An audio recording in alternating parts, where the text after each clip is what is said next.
Yes, good afternoon, officers. Time for CSAT program. Already okay, 8 topics finished చేసినాము with every topic having 20 questions with 20 different models. ఈరోజు topic puzzles. ఈ పజల్స్లో ఎట్లా plan చేసిన అంటే 20 different models of questions ఇచ్చిన. So దీంట్లోంచి ఏదో ఒక అట్లీస్ట్ ఒక 2-3 మోడల్స్ మీకు ఎగ్జామ్లో గ్యారెంటీగా తగులుతాయి.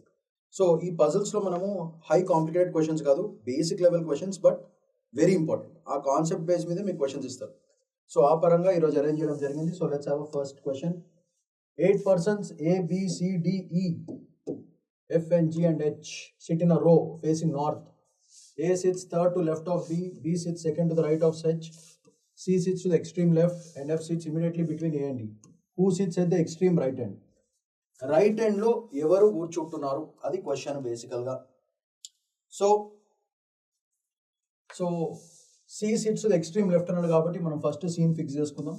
సి ఇక్కడ ఫిక్స్ చేసిన, దెన్ దాని తర్వాత ఫస్ట్ ఎప్పుడైనా సరే fixed piece of information add చేయాలి. సో నెక్స్ట్ ఏ ఎక్కడ కూర్చున్నాడు, sits third to the left of D.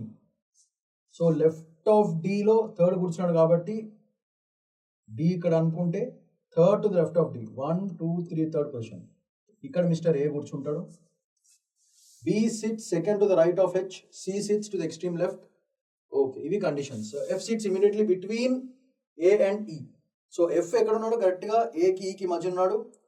So దీన్ని బట్టి మనం చూసుకుంటే ఏకి ఈకి మధ్యన. సో ఎఫ్ ఇక్కడ ఉండాలి, ఈ ఇక్కడ ఉండాలి. సో ఖచ్చితంగా ఇవన్నీ అయిపోయినాయి కాబట్టి మనకి ఎక్స్ట్రీమ్ ఎండ్లో మిగిలిపోయిన క్యాండిడేట్స్లో C sits and B sits to the second to the right of H. So హెచ్కి సెకండ్ రైట్ అంటే బి ఇక్కడ ఉండాలి. సో దీన్ని బట్టి మనం ఏం చెప్పచ్చు, ఈ మధ్యలో కూర్చోవాలి, ఏబిసిడిఎఫ్జి. దెర్ఫోర్ ఓన్లీ ఒకటే way on which it can be done. So దీన్ని బట్టి మనం ఏం చెప్పచ్చు, జి అనేవాడు ఎక్స్ట్రీమ్ రైట్లో కూర్చోవాలి. So answer is option G. Just బొమ్మ గీసుకుంటే మన చేతిలో 2.5 మార్క్స్ వచ్చేస్తాయి. Next question, direction sense. Very important question ఇది, స్టాండర్డ్గా ఇస్తూ ఉంటారు. పర్సన్ వాక్స్ 20 meters నార్త్ కూర్చున్నాడు బాబు. Person walks 20 meters north. Okay, turns right and walks. Person ఇక్కడి నుంచి అన్నాడు 20 meters నార్త్కి వెళ్ళాడు. Very good. అక్కడి నుంచి turns right and walks 10 meters. ఇది ఒక 10 meters. And then turns right again. So ఇక్కడ ఉన్నాడు కాబట్టి రైట్ ఇటు. So right and walks 20 meters. ఇక్కడికి వచ్చాడు. సో ఇది 20 meters. Okay, how far in which direction is E from the starting point. So వాడు ఇక్కడ చూసుకుంటే స్టార్టింగ్ పాయింట్ ఇది కాబట్టి ఇది ఎండింగ్ పాయింట్ కాబట్టి ఇక్కడ మనిషి నుంచి ఉంటే ఈ డైరెక్షన్ ఏమవుతుంది డెఫినెట్గా. సో ఇక్కడ కూర్చున్నాను, రైట్కి వచ్చాను, నాకు ఆ డిస్టెన్స్ కావాలి. సో నా రైట్ సైడ్ ఉంది బేసికల్గా. సో దీన్ని బట్టి మనం ఏం చెప్పచ్చు, మనకి ఈ డిస్టెన్స్ ఆల్రెడీ 10 meters అని తెలుసు. సో ఇప్పుడు 10 meters ఈస్టా 10 meters వెస్టా అనేది ఓవరాల్గా క్వశ్చన్. అక్కడ 10 meters ఈస్ట్ ఉంది, 10 meters వెస్ట్ ఉంది. దీన్ని బట్టి మనం ఏం చెప్పచ్చు, మనకి బేసికల్గా రైట్ సైడ్ ఉంది కాబట్టి ఇట్లా ఉన్నాను. సో ఇటు కాబట్టి మనకి ఏమవుతుంది, 10 meters వెస్ట్ అయిపోతుంది అనమాట. So answer is option B, సింపుల్గా direction sense question. Next, floor puzzle. ఇది స్టాండర్డ్ క్వశ్చన్స్. ఎప్పుడు ఫ్లోర్ అబవ్ స్టాండర్డ్ ఇట్లాంటివన్నీ చాలా గలీజ్ క్వశ్చన్స్ అడుగుతూ ఉంటారు. సో దీనికి మనం రెడీగా ఉండాలి. సో 5 persons ఉన్నారు. సో 5 persons కాబట్టి 5 persons live on 5 different floors. 1 is lowest అనుకుంటాం అంటున్నాడు. So 1, 2, 3, 4 and 5. సో దీన్ని బట్టి మనకి ఏం తెలుస్తుంది, ఇక్కడ బేసికల్గా ఇచ్చిన కండిషన్స్ అబ్జర్వ్ చేయండి. P does not live on the top floor. So P ఇక్కడ లేడు, తీసేయండి. Q lives above R but below T. So above R below T. So R Q T ఇట్లా ఉండాలి, బిలో. సో ఇది ఒక condition. Q lives above R and below T and S lives on second floor. ఇక్కడ S fix అయిపోయింది. మనకి ఈ ముగ్గురు ఒకటే సీక్వెన్స్లో రావాలి, అది condition. So which 4 does Q live on అంటే బేసికల్గా ఏమవుతుంది,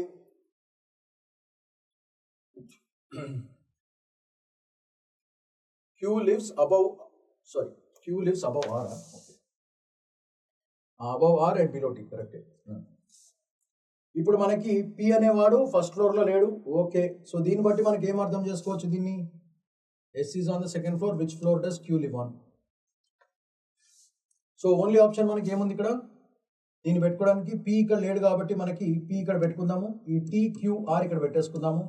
సో క్యూ అనేది ఏ ఫ్లోర్లో ఉంటాడు, 4th ఫ్లోర్లో ఉంటాడు, ఆప్షన్ సి. అట్లా మనం ఆ ప్రాబ్లమ్ సాల్వ్ చేయొచ్చు. Next, pointing to a photograph a man says, blood relation questions ఇవి. She is the daughter of the only son of my mother, how is the woman related to the man. ఒక photograph చూపించి ఆ ఫోటోగ్రాఫ్లో ఉన్న ఆవిడ she is the daughter of, daughter, ఆవిడ ఒక daughter, ఎవరికి daughter, of the only son of my mother. So ఇక్కడ గుర్తుపెట్టుకోండి, only son of my mother అంటే నా మదర్కి నేను only son, so I will become the son. ఈ సన్కి డాటర్ అనేది ఆవిడ. సో ఆబ్వియస్గా ఏమవుతుంది, how is the woman related to the man, మ్యాన్కి ఎట్లా సంబంధం, she will become the daughter. అయిపోయింది, ఆప్షన్ ఏ ఖతం. ఓన్లీ సన్ అన్నప్పుడు మీనింగ్ ఏంటిది, నేను ఒక్కడనే కొడుకుని నా కూతురు అంతే, సో నాకు డాటర్ అవుతుంది. అయిపోయింది question. Next, coding decoding. So దీన్ని మనం చాలా సింపుల్గా చేసేయచ్చు, సింపుల్ లాజిక్ అది. సో ఫస్ట్ ఏమన్నాడు, గవర్నమెంట్, GOVERNMENT.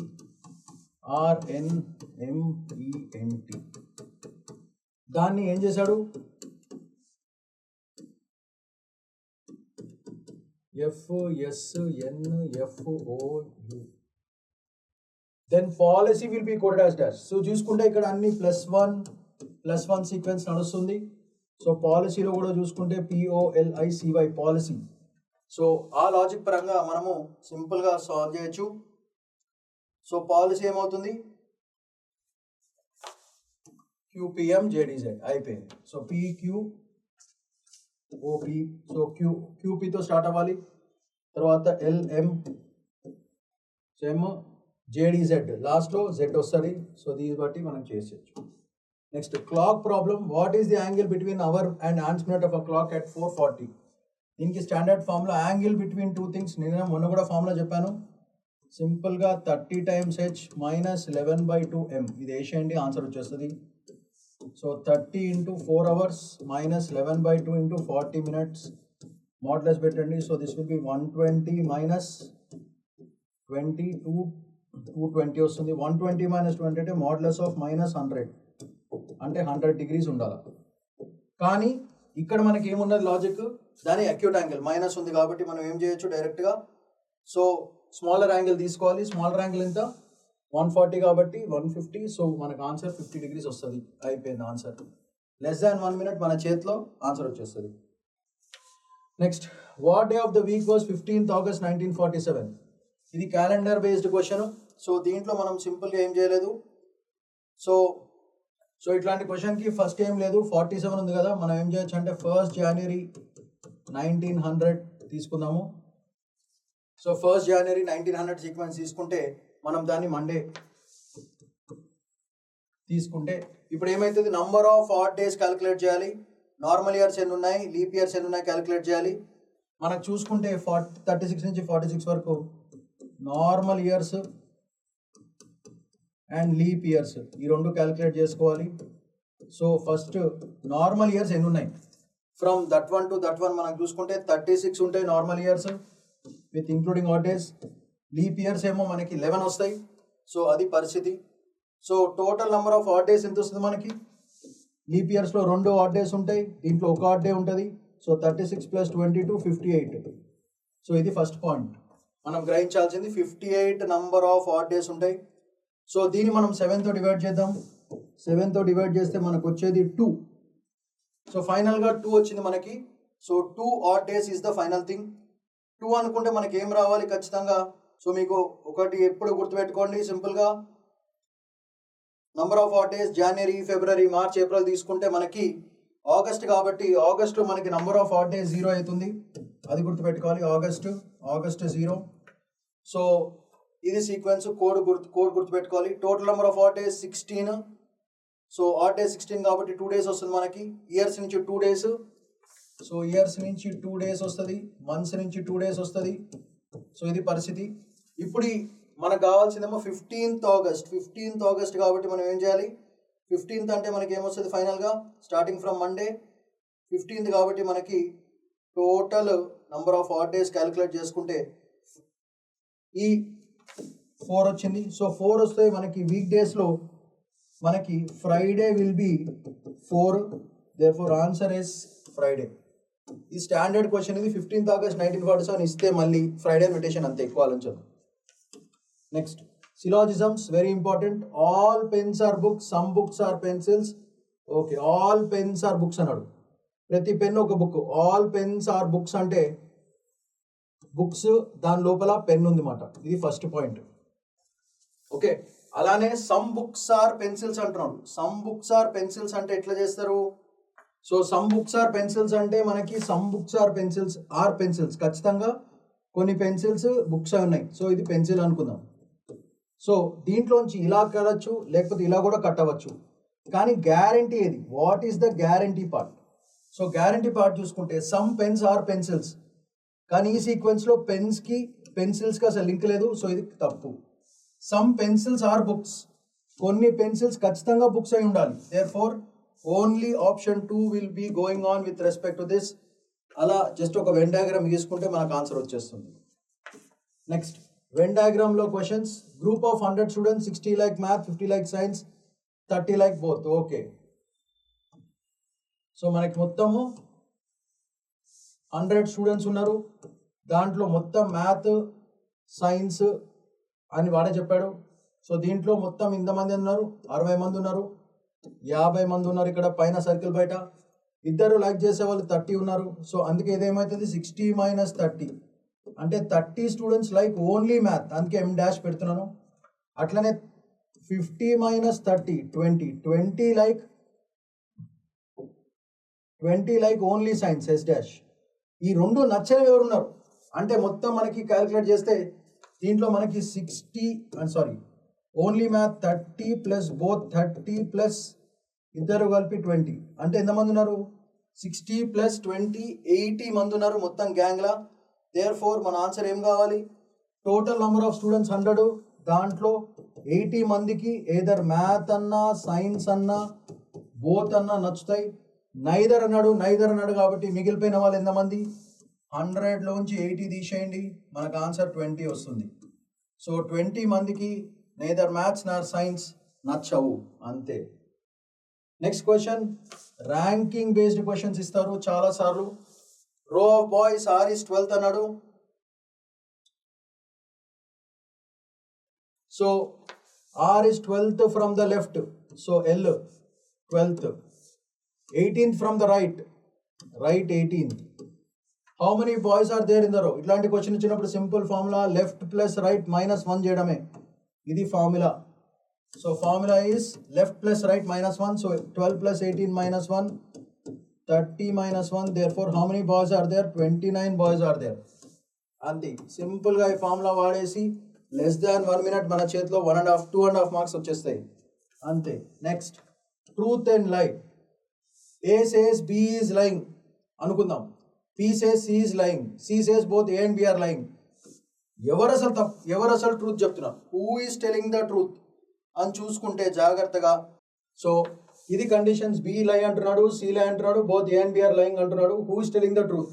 సో దీంట్లో మనకి B is lying అనుకుంటే, ట్రూ అనుకుంటే, అప్పుడు B says C is lying, అప్పుడు B is lying అన్నప్పుడు C is lying తప్పు అయిపోతుంది కదా. అట్లనే B lying తప్పు అనుకుందాం, ఇది ఫాల్స్ అనుకుందాం, అప్పుడు ఇది ట్రూ కావాలి. సో రెండు కండిషన్స్లో TF వస్తున్నాయి. సో రెండు తప్పు అవుతాయి. Both A and B correct అని అనుకుంటే ఆబ్వియస్గా B is lying ట్రూ అవుతుంది, C is lying ట్రూ అవుతుంది.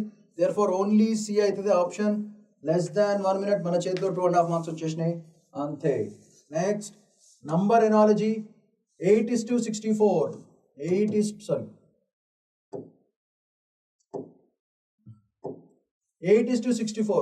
64 అంటే 8 స్క్వేర్. సో 9 ఏమవుతుంది? 9 స్క్వేర్ అవుతుంది. 81 ఆన్సర్. లెస్ దాన్ 1 minute మన చేతిలో నంబర్ ఎనాలజీ క్వశ్చన్, పెద్దగా ఆలోచించాల్సిన అవసరం లేదు. Next, cube is painted on all it's faces and cut into 27 equal small cubes. How many cubes will exactly have 2 faces painted? మొన్ననే మీకు ఒక ఫార్ములా చెప్పాను, దానికి డైరెక్ట్గా ఏం చేయాలి? సింపుల్గా ఫార్ములా ఈస్ ఎన్ని 2 faces కాబట్టి n-2 చేయడమే.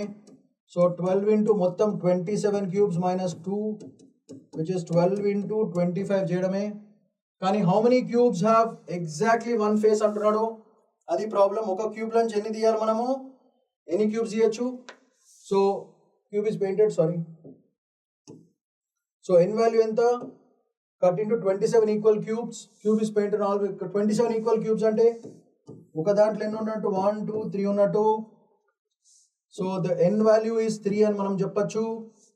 సో ఫార్ములా ప్రకారంగా 12 into 3 minus 2 which is 12 into 1. ఎన్ని ఫేసెస్ ఎగ్జాక్ట్గా ప్లేన్ చేసినారు, 12. అంతే ఆన్సర్. లెస్ దాన్ 1 minute మన చేతిలో ఆన్సర్ వచ్చేసింది. సో అది ఇట్లాంటి క్వశ్చన్స్ మనము ఈజీగా చేయొచ్చు. ఫార్ములా యూజ్ చేయండి అంతే, డైరెక్ట్గా 2 ఫేసెస్ అన్నాడు అందుకే 2 పెట్టాను. ఎన్లో ఒక సైడ్లో ఎన్ని ఫేస్లు ఎన్ని క్యూబ్స్ పడతాయో చూసుకోవాలి. 27 కాబట్టి 2 2 2 2 పెట్టేసుకోవడమే అంతే. Next ages problem, very important. Present age of a father is 4 times the age of his son. 4 into s అనుకుందాం. ఆఫ్టర్ 10 years ఫాదర్ ఏజ్ కూడా 10 పెరుగుతుంది, సన్ ఏజ్ కూడా 10 పెరుగుతుంది. Okay, the father's age will be twice the age of his son. So f plus 10 is 2 times the age of the son. So దీన్ని బట్టి ఈ ఎస్ని ఇక్కడ పెట్టుకోండి. So 4s plus 10 is equal to 2s plus 20. 2s is equal to 10 వస్తుంది, s equal to 5 వస్తుంది. What is the present age of the son అడుగుతున్నాడు, 5 years, because we have taken S as the present age of the son. అంతే, ఒక్క ఈక్వేషన్తో ధమాల్ అంటూ మన చేతిలోకి ఆన్సర్ వచ్చేసింది. Next alphabet order questions. Which letter 10th to the right of the 7th of the left అన్నాడు. ఇది వెరీ ఈజీ క్వశ్చన్ బేసికల్గా. సో మనకు తెలిసిందే 7th letter from the left. సింపుల్గా 7th లెటర్ మనం జీ అనుకుందాం for example. 10th to the right of G అన్నాడు, so plus 10 చేయడమే. సో జీకి 10 లెటర్స్ యాడ్ చేస్తే మనకు వచ్చే లెటర్ ఏంటి, బేసికల్గా డైరెక్ట్గా మనం చెప్పొచ్చు which is 17th letter. 17th letter alphabet is R. Therefore answer is option C. సింపుల్గా లెస్ దాన్ 2 minutes మనకు ఆన్సర్ రెడీగా ఉంటుంది, చేసి పడేయడమే. Next A is a subset of B, B is a subset of D. Which of the following is always true? Set theory question. A is a subset of B. అంటే A B కంటే చిన్నది and B లోపల ఉంది. B is a subset of C. అంటే ఏంటిది, C కంటే B చిన్నది, B లోపల C ఉంది, A లోపల B ఉంది. సో దీన్ని బట్టి మనం ఏం చెప్పొచ్చు ఖచ్చితంగా, simple order. A is subset of B, B is subset of C. దీన్ని బట్టి మనం ఏం చెప్పొచ్చు ఖచ్చితంగా, A must be a subset of C. Therefore answer is option B. అట్లా లెస్ దాన్ 1 minute మన చేతిలో చపాలన్నమాట ఆన్సర్ వచ్చేస్తుంది. ఇవి బేసిక్ లెవెల్ క్వశ్చన్స్. ఇవి రాకుండా మీరు ఎన్ని పెద్ద పెద్దవి ట్రై చేసినా వేస్ట్. సో అందుకే ఇలాంటి సింపుల్ క్వశ్చన్స్ ఇవ్వడం జరిగింది ఈరోజు. Next circular seating, very important question. 6 people around a circular table fencing centre A sits opposite to B. Okay, 6 people కూర్చున్నారు. First diagram important. 1 2 6 people ఉన్నారు కాబట్టి మనం ఎట్లా చేద్దామంటే ఇట్లా ఒక బొమ్మ గీసుకుని 1 2 3 4 5 6 వేసుకోండి. 1 1 1 అందరూ సెంటర్ వైపే చూస్తున్నారు. సో అది పెట్టండి. A sits opposite to B. So మనం ఇక్కడ ఏ అనుకుంటే ఆపోజిట్ సైడ్లో బి ఉంటాడు. C sits between A and D. ఏకి డికి మధ్యన కూర్చున్నాడు. E is not adjacent to B. B పక్కలో ఈ లేడు. అంటే ఈ ఖచ్చితంగా ఇక్కడ ఇక్కడ ఇక్కడ లేదా ఇక్కడ ఉండాలి.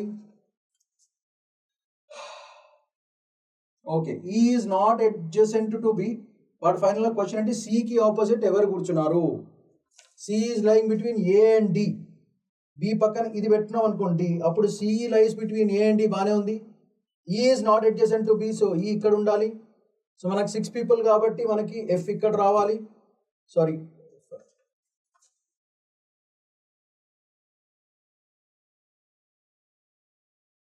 E is not adjacent to B. Who sits opposite C?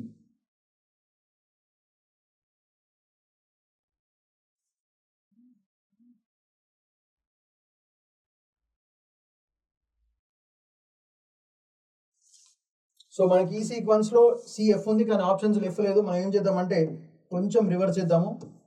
దీన్ని మనం ఏం చేయొచ్చు అంటే సి ఇక్కడ పెట్టకుండా సి ఇక్కడ పెట్టుకుందాము, డి ఇక్కడ పెట్టుకుందాము. బీకి డీకి ఏం ప్రాబ్లం లేదు. సో ఈ ఇక్కడ పెట్టుకోవచ్చు, ఎఫ్ ఇక్కడ పెట్టుకోవచ్చు. సో ఆబ్వియస్గా సారీ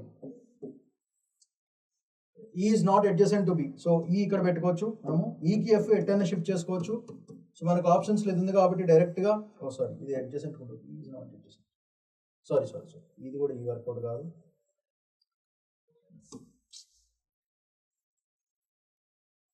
సార్ మళ్ళీ చేద్దాము. ఇక్కడ కప్పులో కాలు. So 1 2 5 people 6 people. సో మనకి ఇక్కడ 5 people అనుకుంటా. సో మనకి 5 people కాబట్టి ఎఫ్ గురించి అసలు రిఫరెన్స్ లేదు. సో మనం ఏం చేద్దామంటే ఏ ఫస్ట్ ఫిక్స్ చేద్దాం. ఏకి ఆపోజిట్ సైడ్లో బి కూర్చున్నాడు. బి పక్కల ఈ ఉండకూడదు. ఏకి డికి మధ్యన సి కూర్చున్నాడు. Okay fine.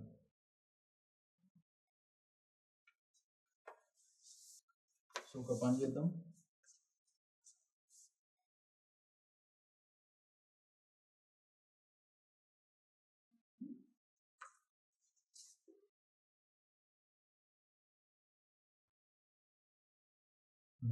సో ఇక్కడ కూర్చోకూడదు. ఇది 6 people.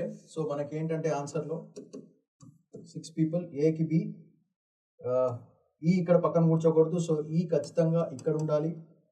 And C lies between D. So ఇక్కడ ఎఫ్ ఉండాలి. దేర్ఫోర్ సికి ఆపోజిట్గా మనకి ఎవరున్నారు? ఎఫ్ ఉంటుంది. Option is F. Answer is F. అంతే. So that is a problem. Next question, data sufficiency question, very important. What is the value of x? 2x + 3 = 11. ఇచ్చిన ఈక్వేషన్స్లో 2x + 3 = 11 అని చెప్పాడు. Very good. సెకండ్ ఏమో x² = 16 అని చెప్పాడు. So statement 1 alone value of x కావాలంటే ఇక్కడ 2x + 3 = 11 అంటే using this only we can find 2x = 8, x = 4 అని చెప్పచ్చు. So first statement 1 alone sufficient correct అయ్యే ఛాన్స్ ఉంది. నెక్స్ట్ ఇది statement 1 alone is sufficient for me to get the answer. సరే next. So statement 2 alone తీసుకుంటే x² = 16 అప్పుడు గుర్తుపెట్టుకోండి, when x² = 16 x can be +4 or -4. very important.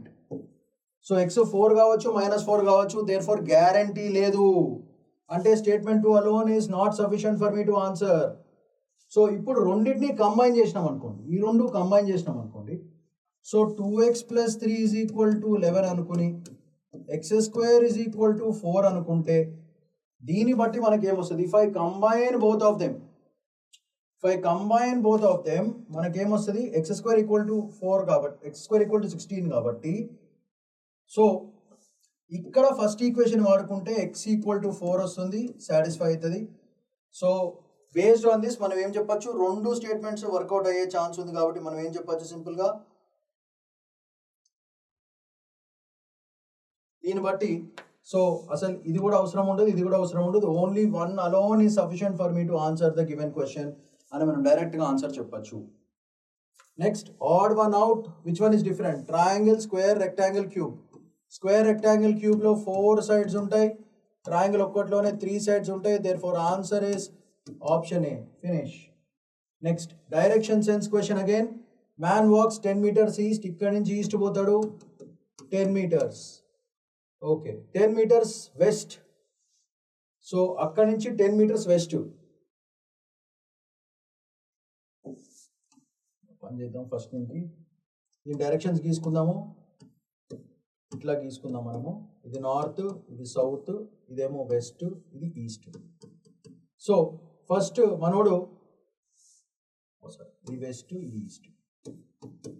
First 10 meters east వెళ్ళాడు. Very good. ఇక్కడికి వచ్చాడు. ఇక్కడి నుంచి వెస్ట్కి వెళ్ళాడు. సో వెస్ట్ అంటే ఏంటి meaning? 10 meters north. So 10 meters west వెళ్ళాడు, మళ్ళీ 10 meters నార్త్ వెళ్ళాడు. సో దీన్ని బట్టి మనకి ఏం అర్థమవుతుంది?